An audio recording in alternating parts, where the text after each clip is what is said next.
No caso Lutero, um padre católico conhecido pelo apelido de Lutero ganha repercussão mundial após declarações explosivas sobre as crenças da Igreja Católica. Em um discurso ousado, ele confronta abertamente os principais ensinamentos tradicionais e alerta sobre possíveis retaliações dentro da própria instituição. Confira agora, com exclusividade, um trecho desse pronunciamento que está abalando o mundo religioso. Eu sei que terei retaliações, mas tenho que falar a verdade, irmãos. Se depois vocês não me virem mais, saibam que foi o preço da verdade. Está na hora da Igreja Católica corrigir seus erros doutrinários e reconhecer que grande parte do que é imposto sobre nós é a pura verdade.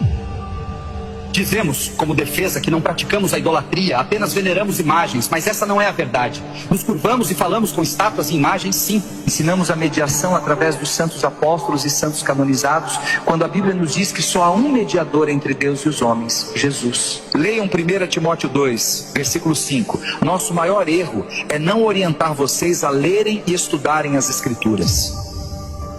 Não existem pessoas no céu, e sim no paraíso, lugar de espera. E não há comunicação entre nós e quem está lá. Como eles poderão nos ouvir? Leiam Lucas 16, do versículo 19 ao 31. O próprio Senhor Jesus nos fala sobre o que acontece com os que morrem e onde estão. Nem mesmo Maria está no céu. Ela não subiu o assunto aos céus como ensinamos. Isso é invencionice. As Escrituras não relatam isso. Ela está no paraíso.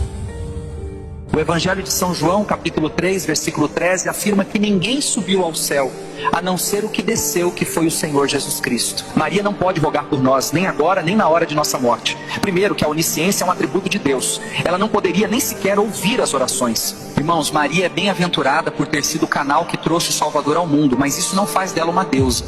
Ela é mãe da parte humana de Jesus. Jesus já era o Filho de Deus antes da fundação do mundo. Leiam Colossenses 1, 17.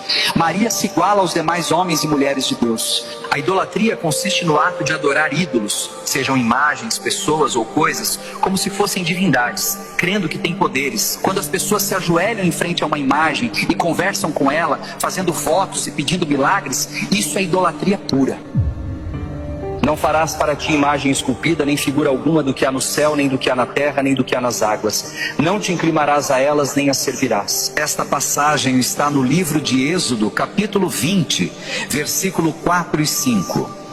Nós defendemos fazer imagem dos santos porque Deus mandou fazer a serpente e os querubins, mas Ele não mandou ficar de joelhos e pedir algo à imagem. Não somente isso, a serpente e o querubim foram liberados por Deus para um propósito, mas onde está escrito que Ele mandou fazer imagens de santos?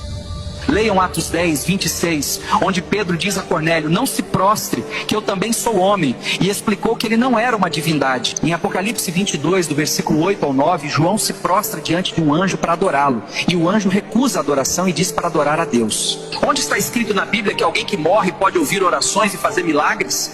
Está na hora de acordar, irmãos. Isso já foi longe demais.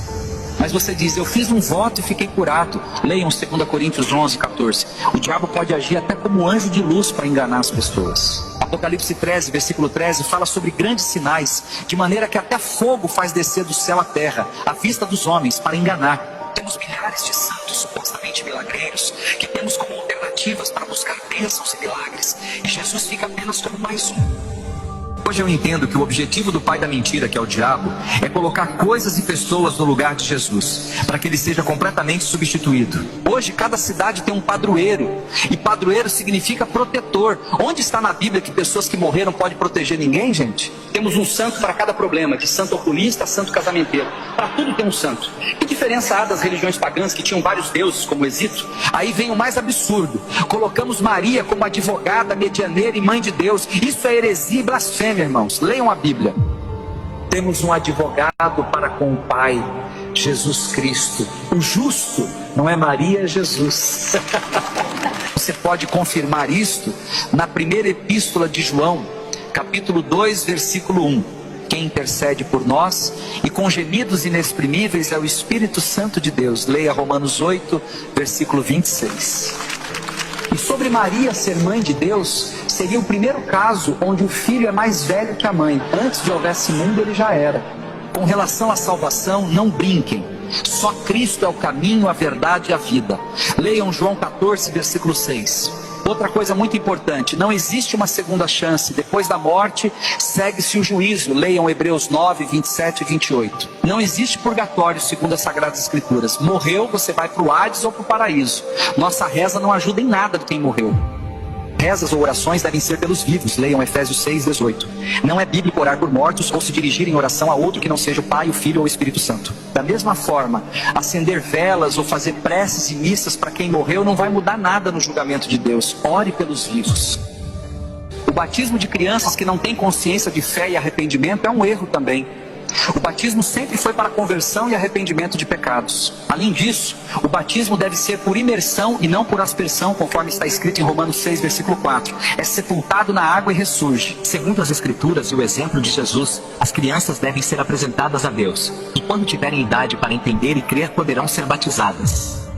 Possivelmente serei excomungado e tentarão impedir que essa verdade se propague. Não acreditem em mim, mas sim nas Sagradas Escrituras. Pesquisem, meditem profundamente. As Escrituras são um instrumento da verdade cristã. Ou acreditamos em sua totalidade, ou nossa fé é vã. E conhecereis a verdade vos libertará. E se, pois o Filho vos libertar, verdadeiramente serás livre. João 8, 32 e 36. Se você quer ver mais sobre o caso Lutero, deixe nos comentários "Eu quero a parte 2". Curta, salve esse vídeo, compartilhe com outras pessoas e nos siga para mais.